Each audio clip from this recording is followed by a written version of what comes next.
Hello बच्चे, एक बार फिर से बहुत-बहुत स्वागत है आप सभी को आपके अपने यूट्यूब चैनल इलेक्ट्रीशियन ज्ञान पॉइंट में। बच्चों, आज की क्लास में हम लोग मैग्नेट एंड मैग्नेटिज्म चैप्टर को आगे बढ़ाएंगे और आज की क्लास में हम लोग देखेंगे चुंबकत्व से संबंधित महत्वपूर्ण शब्द। आइए स्टार्ट करते हैं। बच्चों, चुंबकत्व से संबंधित क्या-क्या शब्द हैं? तो सबसे पहला वर्ड आता है ध्रुव अर्थात पोल। तो बच्चों, पोल किसे कहते हैं?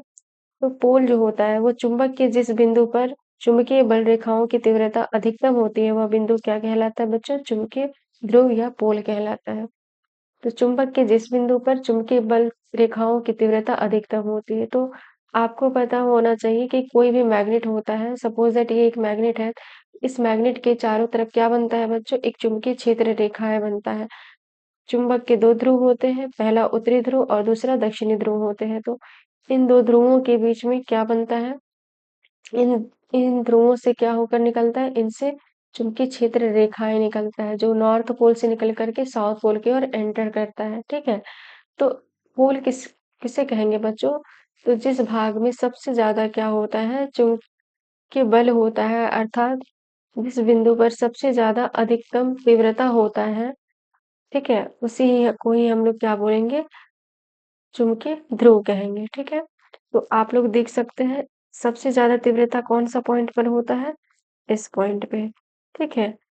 इस पॉइंट से सबसे अधिकतम चुंबकीय क्षेत्र रेखाएं निकलता है और ये पास पास होते हैं। तो इस वजह से इसमें सबसे अधिक इस जगह से पे अगर कोई मैग्नेट लेके आओगे तो सबसे ज्यादा अट्रैक्शन इस जगह पे होगा। इसमें दो ध्रुव होते हैं और दोनों ही ध्रुवों में अट्रैक्शन सबसे अधिकतम होता है। तो उसी बिंदु को क्या कहेंगे? यानी कि जिस बिंदु पर सबसे अधिकतम क्या होगा? तीव्रता होगा, अर्थात चुंबकीय बल रेखाओं की तीव्रता सबसे अधिक जहाँ पे होगा वही बिंदु क्या कहलाएगा हमारा? तो चुंबकीय पोल कहलाएगा। ठीक है। आइए आगे हम लोग देख लेते हैं।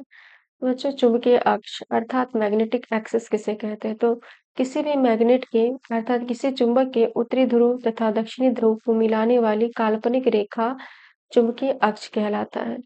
तो कोई भी मैग्नेट होता है तो मैग्नेट के दो ध्रुव होते हैं, एक नॉर्थ पोल एक दूसरा साउथ पोल।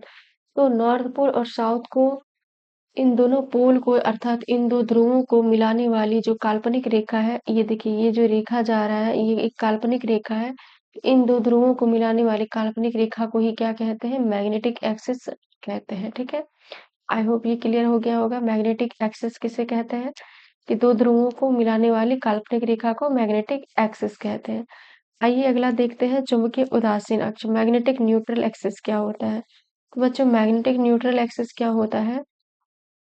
तो मैग्नेटिक न्यूट्रल एक्सिस जनरली जो होता है ना, इसमें किसी चुंबक के अर्थात चुंबक के केंद्र बिंदु से होकर जाने वाली तथा चुंबकीय अक्ष के लंबवत काल्पनिक अक्ष चुंबकीय उदासीन अक्ष कहलाता है। तो ये क्या होता है बच्चों? कि ये एक मैग्नेट है, तो ये जो आपने अभी पढ़ा, मैग्नेट के दोनों ध्रुवों को मिलाने वाली रेखा क्या होता है? मैग्नेटिक एक्सिस अर्थात चुंबकीय अक्ष होता है। तो चुंबकीय अक्ष के लंबवत, इस अक्ष के लंबवत जो रेखाएं गई है उसी को हम लोग कहते हैं मैग्नेटिक न्यूट्रल एक्सिस। ठीक है। यानी कि चुंबक की जो काल्पनिक रेखा होता है अर्थात चुंबकीय अक्ष के से जो लंबवत जाने वाली काल्पनिक रेखा होती है उसी को हम लोग चुंबकीय उदासीन अक्ष कहते हैं।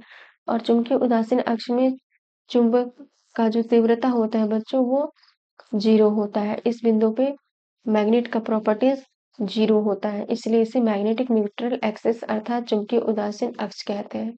ठीक है। तो आई होप कि आप लोगों को क्लियर हुआ होगा। तो आज के वीडियो में हम लोगों ने क्या क्या देखा बच्चों? पोल किसे कहते हैं, चुंबकीय अक्ष किसे कहते हैं और चुंबकीय उदासीन अक्ष क्या होता है। ठीक है। अगले वीडियो में हम लोग इसी से तरह के कंटेंट को आगे बढ़ाएंगे और देखेंगे चुंबकीय बल रेखाएं क्या होता है, फ्लक्स क्या होता है, फ्लक्स डेंसिटी क्या होता है। तो आप इसी तरह का कंटेंट पाने के लिए हमारे साथ जुड़े रहें और अगर आप लोगों को ये वीडियो हेल्पफुल लगा हो तो आप इसे ज़रूर लाइक कीजिए और अपने दोस्तों के साथ शेयर कीजिए। Thank you.